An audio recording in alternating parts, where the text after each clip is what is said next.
affecting countries everywhere. Supply chains suffered a hard hit, and the chance for a global war became a terrifying possible reality. Yet, shockingly, Article 99 was not invoked. The same can be said regarding the thousands killed in Yemen, or how the murderous Assad regime of Syria continued to massacre its own people, including through the use of chemical weapons. This Council's failure to condemn Hamas's October 7 terrorist attacks, including its acts of sexual violence and other unthinkable evils, is a serious moral failure. And it underscores the fundamental disconnect between the discussions that we have been having in this chamber and the realities on the ground. An undeniable part of that reality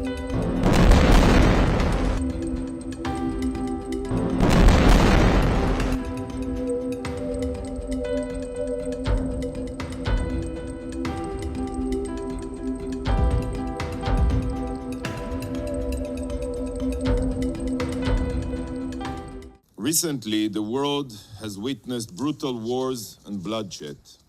Nearly 2 years ago, peace was upended in Europe for the first time since World War II. Russia invaded Ukraine, and the entire globe has felt the impact. Food prices and energy prices surged, affecting countries everywhere. Supply chains suffered a hard hit, and the chance for a global war became a terrifying possible reality. Yet, shockingly, Article 99 was not invoked. The same can be said regarding the thousands killed in Yemen, or how the murderous Assad regime of Syria continued to massacre its own people, including through the use of chemical weapons. In each one of these conflicts, and I have other examples, tens, if not hundreds of thousands were killed and millions were displaced. Yet, not once, not even once, has Article 99 of the UN Charter been invoked. Is the war in Ukraine not a threat to international peace and security? Do the millions of displaced Syrians and the children whose corpses were found foaming at the mouth in Douma not symbolize a threat to regional stability? Is watching thousands of Yemeni children die in war while tens of thousands starve not worthy enough to invoke Article 99? Despite the immense global impact of other conflicts and far more pressing threats to international peace and security, Israel's defensive war against Hamas, a designated terrorist organization, was the catalyst for activating Article 99. The irony is that regional stability and the security of both Israelis and Gazans can only be achieved once Hamas is eliminated, not 1 minute before. So the true path to ensure peace is only through supporting Israel's mission, absolutely not to call for a ceasefire. And secondly, distinguished colleagues, for those of you calling for a ceasefire, it is crucial that you remember the facts. On October 6th, there was a ceasefire in place. But on October 7th, Hamas broke the ceasefire with an unprovoked invasion of thousands of Hamas Nazis into Israel. These Hamas terrorists carried out a massacre the likes of which we have not seen since the Holocaust. They raped women and girls, beheaded babies, burned families alive, and took 250 hostages, ranging from infants to the elderly. And that the Almighty will allow the truth and light to prevail here in this council. That we will see Hamas defeated soon, so that both Israelis and Gazans can live freely, free of violence and free of fear. Israel, Mr. President, will continue with her mission, the elimination of Hamas's terror capabilities and the return of all of the hostages. And we will complete our mission while supporting every humanitarian initiative to improve the situation for Gazans. Whoever truly seeks peace and security in the region must understand that the only way to achieve this is by destroying Hamas.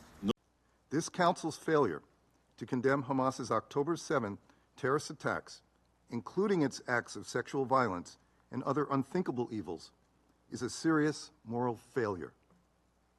And it underscores the fundamental disconnect between the discussions that we have been having in this chamber and the realities on the ground.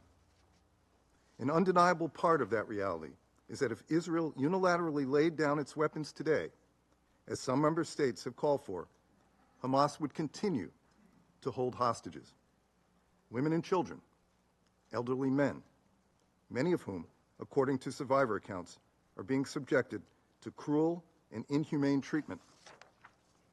And as of today, Hamas continues to pose a threat to Israel and remain in charge of Gaza.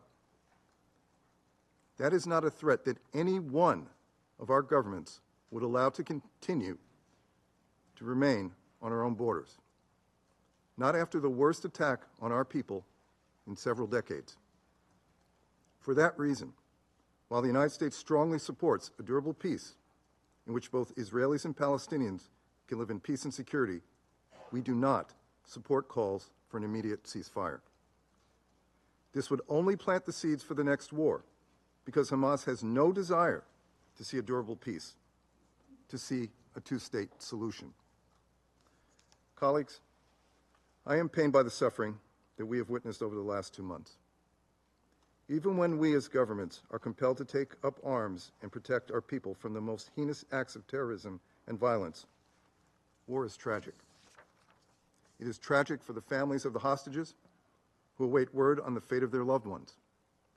We are doing everything possible to free the remaining hostages and reiterate our expectation that the ICRC be permitted to access and provide medical treatment to the hostages held by Hamas and other extremist groups. The war is equally tragic for civilians in Gaza. The scale of civilian suffering is devastating and heartbreaking. Hamas intentionally embeds itself within civilian areas.